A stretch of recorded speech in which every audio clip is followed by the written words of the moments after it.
It is November 2025, and if you think your TFSA limit is jumping to $8,000 next year, you're about to make one of the most expensive mistakes a Canadian investor can make. Because the CRA just confirmed it, the 2026 TFSA contribution limit is staying at $7,000, not $8,000, not adjusted for inflation, $7,000. That means anyone planning to deposit $8,000 on January 1st could instantly trigger a penalty, and the CRA won't warn you before charging it. Here's the worst part: the CRA counts on your confusion. They know millions of Canadians will overcontribute by mistake, and they profit from it through the 1% monthly penalty tax. That's 12% per year on money you thought was earning tax-free interest. So before January hits, let's make sure you understand exactly how much room you really have, how to calculate it correctly, and how to avoid the 3 hidden TFSA traps that cost Canadians hundreds every single year.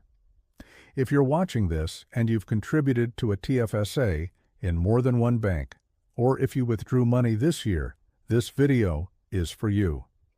By the end, you'll know exactly how to calculate your real 2026 room, how to avoid the penalty, and how to turn your TFSA into a true tax-free growth machine. Let's start with the big picture. Here's the official TFSA timeline according to the CRA. 2009 started at $5,000, then $5,500, then $10,000. In 2015, back to $5,500, $6,000, $6,500, and now $7,000 since 2024. The total lifetime limit by 2026 will be $109,000 if you were 18 or older in 2009 and have been a Canadian resident every year since. But here's the trick, and the reason so many people are confused. Inflation adjustments made everyone expect a jump to $8,000 for 2026. Social media headlines, financial blogs, even some banks predicted it.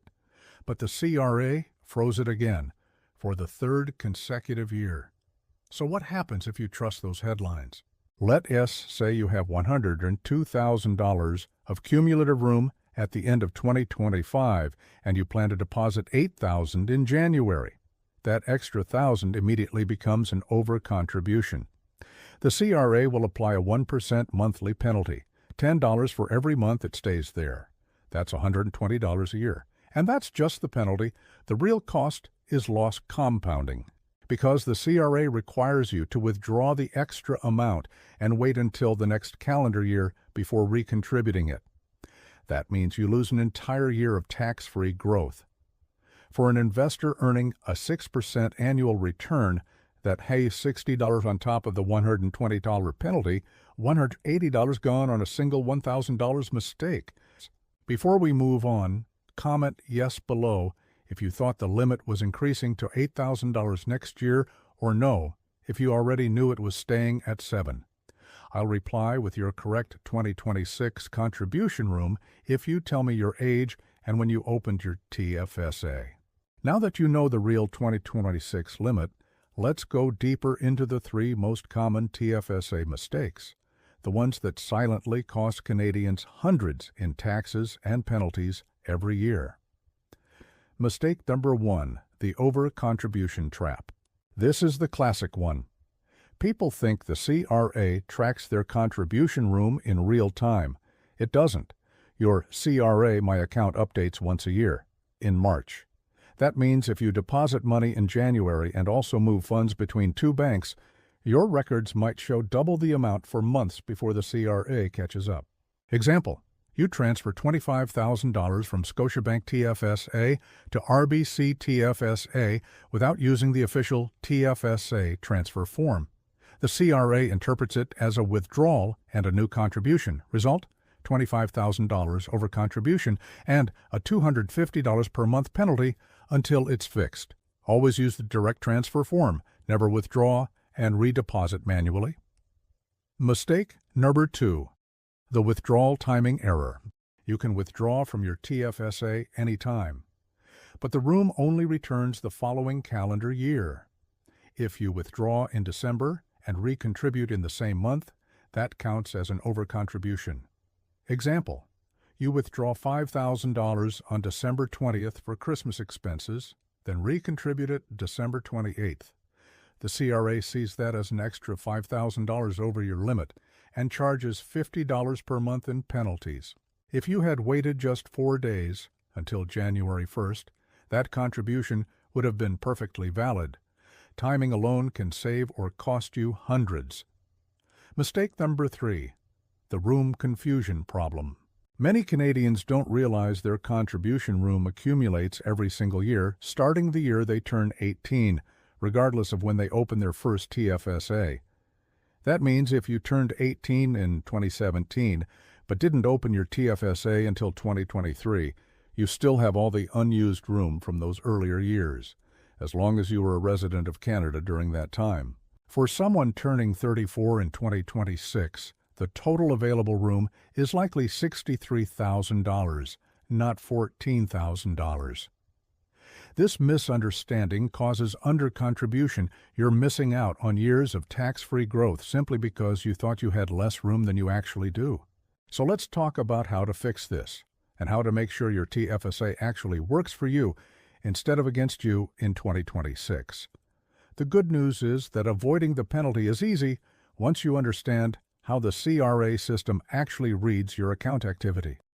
The bad news? It doesn't warn you until it's too late. Every January, Canadians rush to top up their TFSA.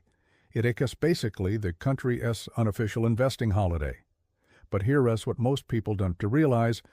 The CRA system does not reset contribution room until January 1st at midnight Ottawa time. That means if your bank's automated system processes an early deposit before the calendar tick, it still counts as a 2025 contribution. And that one-day timing error has triggered over $9 million in penalties nationwide last year alone, according to the CRA's compliance report.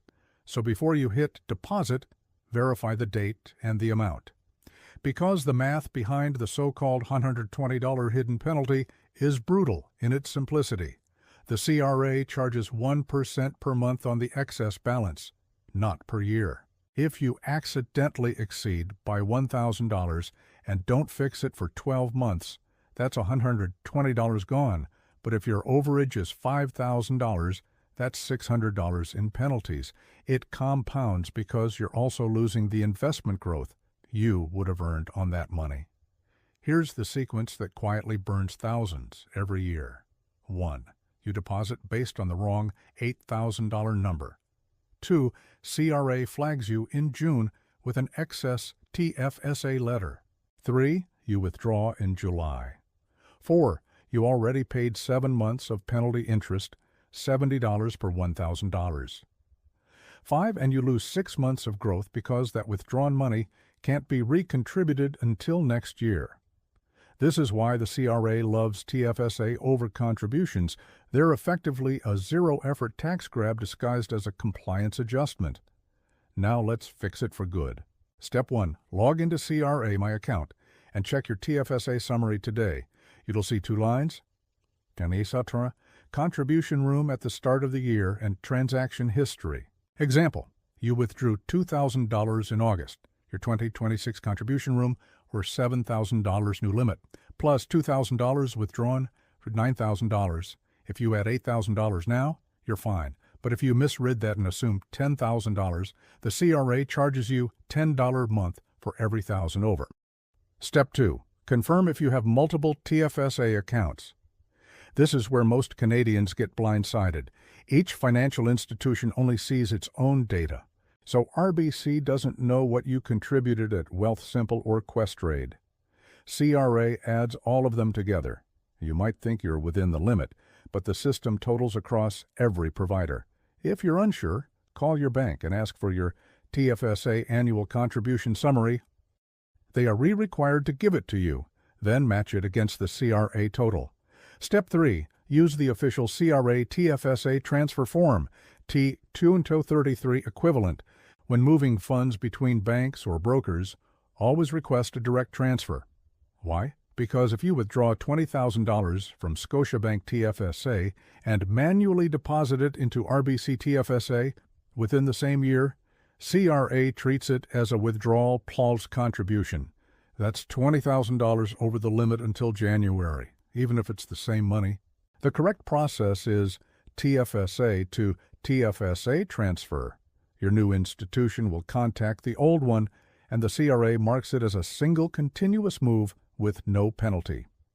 Step 4. Track your TFSA room like you track your credit card. Set a reminder in your phone for every January 1st. Check CRA TFSA room. Add your yearly deposit and withdrawal in a spreadsheet. Write it down. Because the CRA doesn't babysit you. They expect you to reconcile your own account, and they will still fine you if their system thinks you overcontributed, even if it's a reporting lag. Step 5. Fixing a past mistake. If you already got the dreaded excess TFSA contribution letter, don't panic. You can file Form RC-243 requesting relief. The CRA will often waive penalties if it's your first offense, you fix the issue quickly, and you demonstrate you misunderstood the rules. Write a short letter explaining the timeline, include your bank statements, and send it via CRA My Accounts Submit Documents portal. Most first-time cases are forgiven within 8 weeks. Here is another CRA secret they never advertise. If your overcontribution balance is small and removed within 30 days, they often skip penalties entirely. So time matters. The faster you act, the cheaper it is. Now let us talk about the real opportunity here, because the TFSA is just about avoiding mistakes. It's about optimizing growth. If you're sitting on unused contribution room, December and January are the most powerful months of the year. Why? Because you can double stack growth. Example, you invest your remaining $5,000 room on December 15th and another $7,000 on January 1st. That's $12,000 working tax-free simultaneously within 16 days. It's completely legal, and it gives you a full extra month of compounding versus waiting until February or March. That's how smart Canadians turn the TFSA from a savings account into a retirement accelerator. They don't just avoid penalties, they front-load returns. So let's summarize the math. $8,000 assumption mistake, 120 plus hidden penalty, missed timing, 60 plus lost growth, double transfer, potential 250-month CRA charge, total potential loss $400, $600 on a single TFSA year. Multiply that by 10 years of small mistakes, and you've lost over $5,000 in avoidable costs. Meanwhile, consistent contributors who play it right can see $150,000, $200,000 in tax-free growth by 2040, assuming moderate returns. That's the real CRA irony. The same system that penalizes mistakes rewards discipline massively. So check your CRA account today, verify your limit, and if you've been assuming the cap went to $8,000, correct it now. You'll save yourself the hidden $120 penalty and maybe thousands more in lost compounding. Comment "fixed" below if you've already checked your TFSA limit today, or need help if you want me to calculate your exact contribution room for 2026. Just drop your age and first contribution year, and I'll reply with your personalized total. And remember, you don't have to be a tax expert to stay ahead of the CRA. You just have to be a few weeks earlier than everyone else.